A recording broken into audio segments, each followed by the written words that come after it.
let's do the September wrap-up. It was fine. It was okay. I was very slumpy. Oh, I was very slumpy.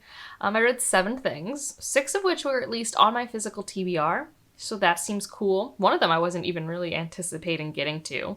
And similarly, the one that wasn't on my physical TBR was a book that I've had on my TBR radar, and I just got to it this month, partially because there's it's Hispanic Heritage Month, and there's a bingo on Instagram, and it kind of motivated me to pick some things up. So that was kind of cool. Let's start with the one I haven't really talked about in a Friday Reads, and I don't own it, so I don't have the memory of the stack in front of me to help me out, and that is Worst Best Man. This is a contemporary romance that I've been wanting to read for a while. I think it was pretty popular 2021, 2022, around that time. I don't actually know when this came out. I just knew it was kind of popular around then.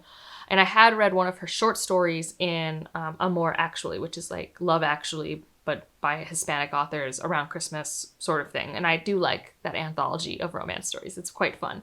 So I knew that I could get on with her style. And I did like this. I didn't love it, but I did like it. It's dual POV, which I love. I love dual POV, contemporary romance. I just like contemporary romances to be compulsive reads. And that's a nebulous quality. I'll never know what's going to grip me and make me want to just keep turning the pages. But I could very easily put this book down early on and things like that. But I did like how these two people got to know each other. I liked the inclusion of other family members and the dynamics we have there. Yeah, it's just it just felt good, but not amazing. And I don't think that's a bad thing. I think it's a good story. The premise, if you haven't heard of Worst Best Man, is that she was left at the altar, and the brother of the guy who left her is the one that breaks the news, the world's best man, and that in the future, she's a wedding planner, and she needs to basically interview for a job of a lifetime and gets to coordinate with this marketer for some reason, and it just happens to be the brother duo team, and so she's forced into their lives again, and there's some chemistry afoot. So yeah. It was a good time. And then what do we want to talk about next? Let's talk about stuff that I have talked about a fair bit. So The Unbroken and The Faithless. So the 3rd book is out. I am very excited to get to it. But I wanted to reread the first 2 books, especially the 2nd book, which I didn't remember very well because I've only read it once. The Unbroken is a perfect book. Okay, and for me, my tastes, it gets better every reread for me. I think sometimes when I see a lot of critiques for it, it has to do with writing style. So that's just going to vary from person to person if you bounce off the writing style or not.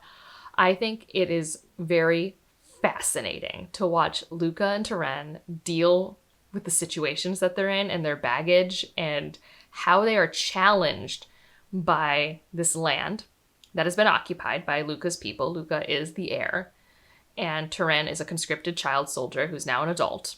So they both have their baggage of how the world has been shaped for them. And we're kind of at a rebellion head point here in this land. And so what that does to each of them, good and bad, and how they evolve is fascinating. I just really liked it. I think the magic is also very cool. And in the 2nd book, we get to travel to basically the colonizer's country. And that's just also very interesting.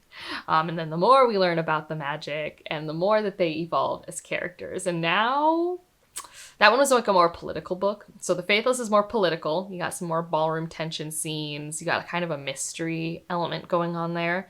I don't like it as much as The Unbroken, but I like it quite a lot. And there are some tension scenes that are so good.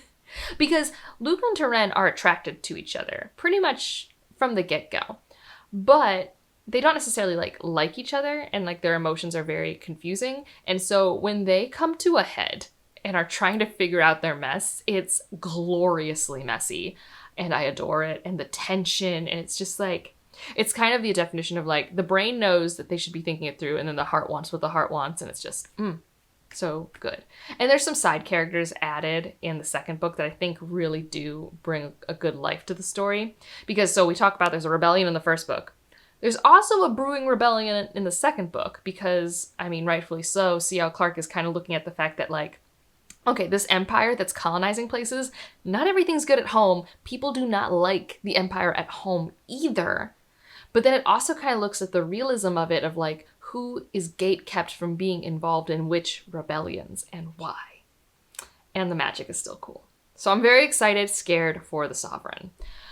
All right, next up in my stack, let's talk about a short story. Wait, let's do my short story collections. I read 2 short story collections this month. You know, one of my goals was to get back into short story collections, and I did a pretty good job.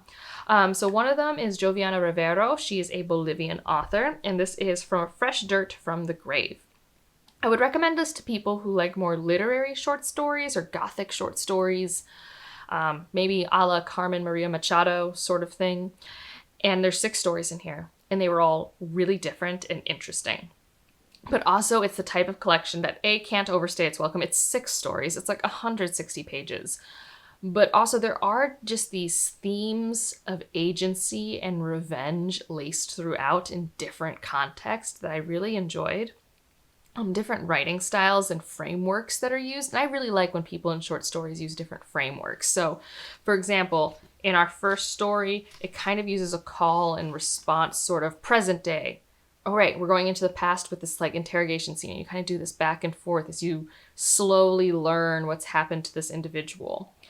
Fish, Turtle, Vulture is a similar thing where this man is recounting his story, but like his imaginings of the past aren't quite super clear because he was kind of hallucinating. And so that was kind of more fever dream re-encountering. It Looks Human When It Rains is not very linear, and it was very haunting. And like, I do feel that it's cold and wet and damp and the grief. That one was one where we had a Japanese immigrant to Bolivia and basically a hidden story from their past and how that comes to roost. Socorro was a lot. That was a lot. Talk about family secrets in that one. Donkey Skin is, I think, the longest one, and this is someone like given a confession at their church, and it's like basically about her past, and it's so bittersweet. I don't even know if it's sweet. It's very sad. It's very sad, but I really liked her voice. She had a very strong voice as a character. And then Kindred Deer was striking. That one was short, but punchy. It was a punchy one. So some of these were punchier than others. I'm really glad that I read it. So yeah, and this publisher, Charco Press, does a lot of translations of different authors. And it's sometimes going to pull from things that maybe aren't as marketed on the shelves. The other short story collection I read is A Sunny Place for Shady People by Mariana Enriquez, who I adore. I read Our Share of Night this time last year. Loved it. And I was feeling slumpy when I went to go get the audiobook for this one, and I'm like, she's going to help me. And she really did. She helped with my audiobook slump so much. So I listened to this whole thing with audiobook. It has different narrators for different stories, which I love. I really love it. And there's just a whole host of stories going on in here. This is more supernatural horror, in my opinion. So, I mean, not that supernatural things are happening, but it's going to have body horror elements. It's going to have more genre conventional tropes versus the gothic horror collection I was just talking about. Like My Sad Dead has ghosts. A Sunny Place for Shady People, that's more literary existential crises. Face of Disgrace. Wild body horror stuff. I remember listening to that on my way home from work, and I was like, what is happening? What is happening? I was aghast. Julie, I don't remember as well. Nightbirds, I think I remember a little bit, but those two are a little blurrier for me. Metamorphosis. What I remember distinctly about this one is it being about a woman in menopause and truly being done with the medical system, and honestly, I was here for her. She was weird. She made odd decisions in that story, but I was there for her venting. And I loved the narrator's voice, like the audio narrator, and like her actual voice in the page. Hyena Hymns. Do I remember much about that one? Like just off the top of my head. I have not taken notes. I don't think so off the top. Oh, yes, I do. A little bit. That one was weird, but I liked it. Different Color Made of Tear was kind of your classic Goosebumps type horror story to me. Like there's an article of clothing, and when you wear the article of clothing, something happens, and it's awful. The Suffering Woman. If you like liminal spaces, that story. That one was wild. The Refrigerator Cemetery, kind of again, one of those classic horror stories where like there's something from the past that's coming to haunt you. A Local Artist. again, the body horror, the grotesqueness, the kind of gaslighting of the male main character, and then Black Eyes, just a horrifying story, just horror. So I really like this collection. I think it's easily a 4.5-star collection for me. Obviously not everything hit, but nothing was below 4 stars. But it's been a couple weeks and I still vividly remember some of these stories. And if you want a taste testing of what she can bring to the table, I think it's great. I do think I'll always think of Our Share of Night more, but I love a slow burn horror. And like, there's nothing more indulgent and long as Our Share of Night. And like, Our Share of Night also plays with a lot of horror themes I like. And I just really like it. I just really like it. All right, so then I got 2 more things. And they're both kind of like, they're not my strongest reads of the month. They were good, but they weren't great. Actually, one of them I think with distance I get more disappointed in. So we'll start with that so we can end on like a slightly stronger note. But we have The Last White Man. So I really love Exit West by this author.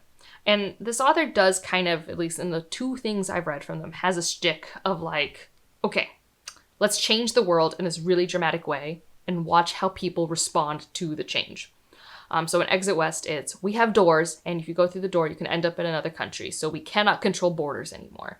Let's follow 2 characters in a country where people are consistently being refugees from, and what does it mean to be a refugee on this scale with this situation?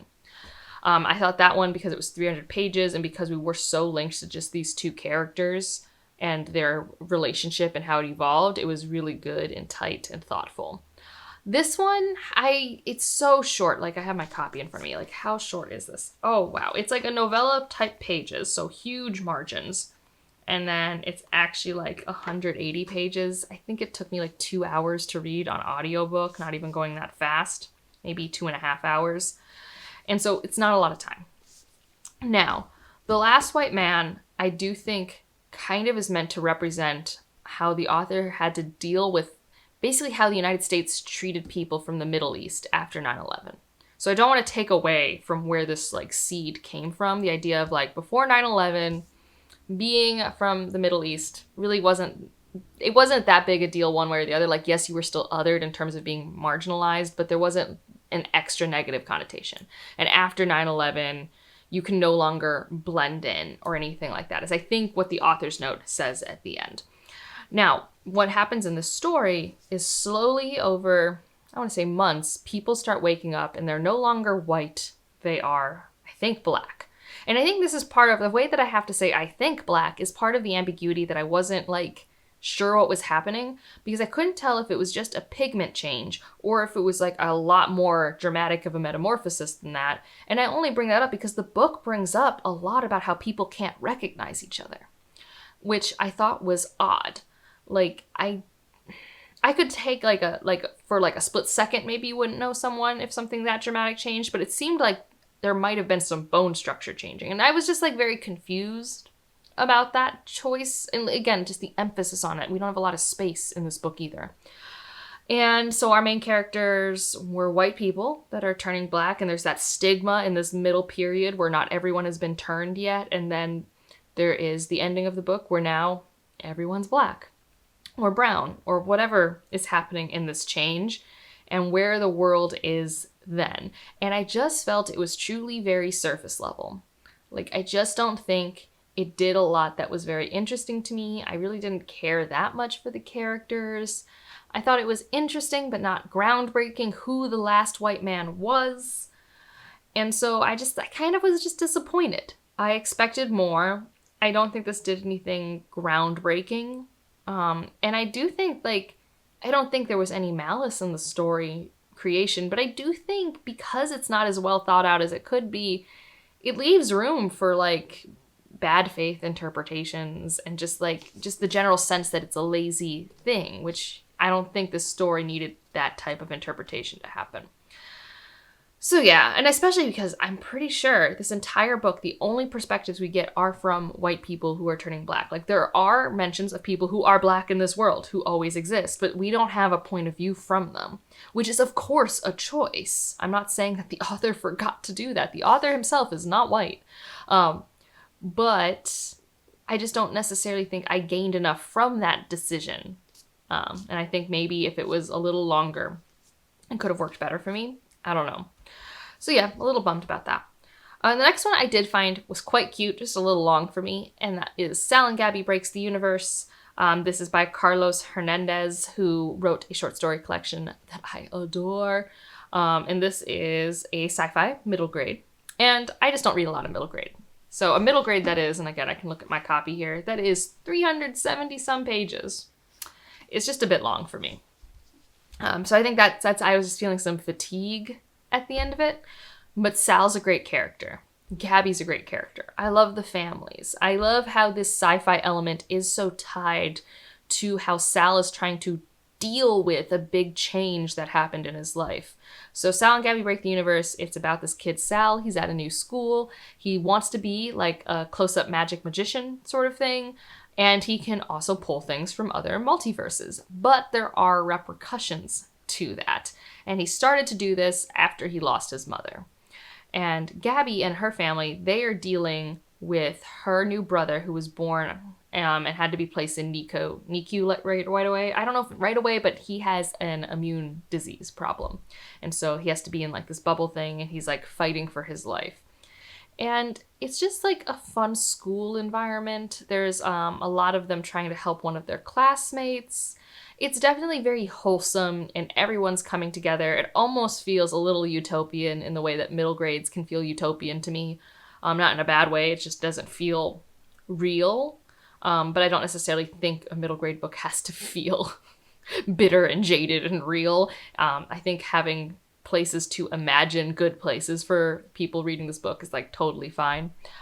And yeah, I just think that it just took a while for me. And I don't actually ever know if it really got to like a plot. It wasn't a very strong plotted book, but it was kind of engaging with how these characters interact with each other. I just want Carlos Hernandez to write me an adult book though. Because like I want an adult structured narrative by this author with his really cool ideas. It would just be super fun. But that's what I read. My biggest hit was a reread, unsurprisingly, and then it was probably like The Faithless and A Sunny Place for Shady People were tied. So it's like I had good stuff this month. I truly did. I would just like more hits, and I would like to be in more of a reading mood this coming month. So I'm trying it out. I have at least already finished one book, so already doing better. And let me know what you read in September. Are you reading any books for Hispanic Heritage Month? If so, which ones? And if you just want to leave an emoji to let me know you're here, leave a cake for the worst best man. And otherwise, like if you liked it, subscribe if you want to, and I'll see you in the next one. Bye.